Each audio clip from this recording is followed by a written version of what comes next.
అన్నమయ్య జిల్లా రైల్వే కోడూరు బొప్పాయి రైతుల పైన దాదాపుగా 2 నెలల నుంచి బ్రోకర్లు చేస్తున్న అగత్యానికి పాల్పడుతూ రైతులు ఎంతో నష్టపోతున్నారు.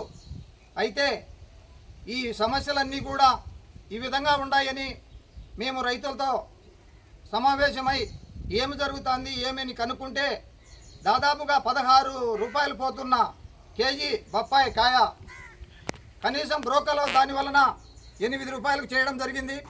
దాని వలన పేపర్లు అవి ఇవి చూసి ఒకరోజు ఇక్కడ ఈ రైల్వే కోడూరుకి కలెక్టర్ గారు కూడా రావడం జరిగింది. అయితే ఆ రోజు మీడియేటర్లు రైతులను మధ్యలో బ్రోకర్లు అందరినీ పిలిచి అయ్యా ఫిక్స్ రేట్ మేము కేటాయిస్తున్నామని చెప్పి ఆ బ్రోకర్లను రైతుల సమస్యలో 9 రూపాయలు ఇస్తామని చెప్పడం కూడా జరిగింది. దాదాపుగా ఇప్పటికే జరిగి 20 రోజులు పైబడింది. అయితే వాళ్ళు అదేవిధంగా బ్రోకర్లు మళ్ళీ 5 రూపాయలు వేసి రైతులను మోసం చేస్తున్నారు.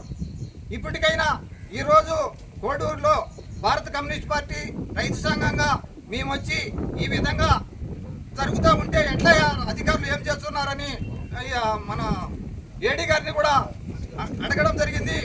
అయితే ఆయన సానుకూలంగా స్పందించి మేము జిల్లా అధికారులకు తెలియజేస్తామని చెప్పడం కూడా జరిగింది.